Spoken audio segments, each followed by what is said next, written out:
அனைவருக்கும் வணக்கம். இது நெல்லை அபியம்பிகா ஒர்க்ஸ். நம்ம சென்ற வடிவில் பட்டக்கருக்கு, அதாவது கருக்கு, இந்த ஓவியங்கள் என்ன ஏதுன்னு பார்த்தோம். அதே மாதிரி இந்த ஓவியம் நம்ம பார்க்கறது ஒரு சதுர கருக்குல இருக்கிற ஒரு ஓவியம். ஒரு சதுர வடிவம், அந்த வடிவத்துக்குள்ள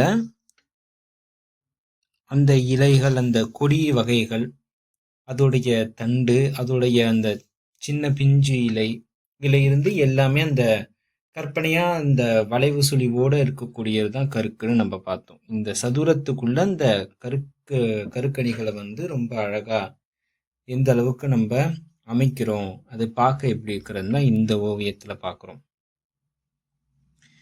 இந்த ஓவியத்துல இன்னொரு விசேஷம் என்னன்னா, இது குதிரைவால் கருக்கும்பாங்க. அதாவது ஒரு குதிரையோடைய முன்பக்கம், அதாவது பக்கவாட்டில் இருந்து சைடு வியூவா அந்த ஒரு குதிரையை பார்க்குறீங்கன்னா, அந்த குதிரையோடைய அமைப்பு, அந்த குதிரை எப்படி இருக்குன்னா, தன்னுடைய ஒரு காலை இறக்கியும் ஒரு காலை தூக்கின நிலையிலையும், அந்த குதிரைக்கு அந்த கழுத்துல அந்த மணி கட்டின அந்த ஆபரணங்கள் அணிந்த மாதிரியும், அந்த குதிரையை ஓட்டுறவர்கள் அந்தந்த மூக்கிலேருந்து அந்த கயிறு கட்டியிருப்பாங்க, அந்த மாதிரியான கயிறு அமைப்போடவும், அந்த குதிரையுடைய பாதி உடல் மட்டும்தான் இருக்கும்.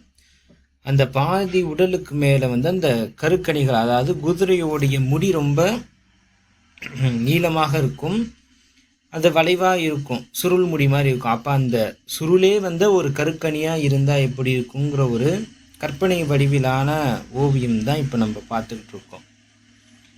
இந்த ஓவியம் பார்த்தோன்னா, ஃபஸ்ட்டு இந்த ஸ்கெட்சை பண்ணது எல்லாமே பென்சிலில் பண்ணிவிட்டு, அதுக்கு மேலே பெனில் அவுட்லைனும் டீட்டெயிலிங்கும் கொடுத்துருந்தான் நம்ம இதை பண்ணியிருக்கோம்.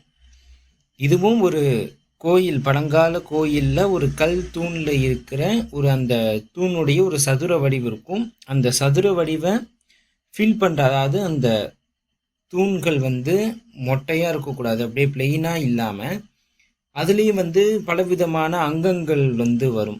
அது நாளடைவில் நம்ம பார்ப்போம். அந்த அங்கத்தில் ஒரு சதுர வடிவிலான ஒரு அங்கம் வரும். அதில் இந்த குதிரவால் கருக்கு ரொம்ப நேர்த்தியாக பண்ண உடைய அந்த ஒரு சிற்பம், கல் சிற்பத்தை தான் நம்ம ஓவியமாக பார்க்குறோம்.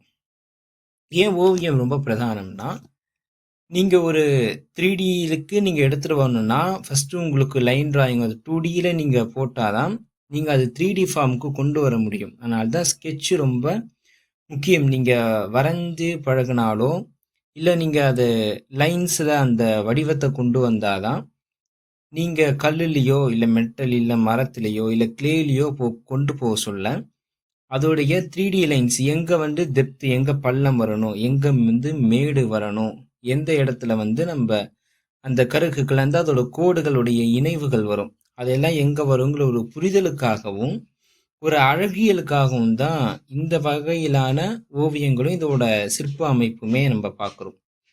இது போன்ற சிற்பம் மற்றும் ஓவிய அமைப்புகளை பற்றி தெரிஞ்சுக்க நம்மளுடைய சேனலை லைக் பண்ணுங்கள், கமெண்ட் பண்ணுங்கள், ஷேர் பண்ணுங்கள் அண்ட் சப்ஸ்கிரைப் பண்ணுங்கள். இன்னும் நிறைய இது மாதிரியான டிசைன்ஸ், அதாவது கருக்கணிகளையும் இதுக்குண்டான காரணங்கள், அதோடைய பெயர்கள், இன்னும் நம்மனா எந்த ஆலயத்தில் இருக்குன்னு உரக்கொண்டு கூட எந்த இடத்துல இருக்குன்னு கூட நம்ம தெரிஞ்சுப்போம்.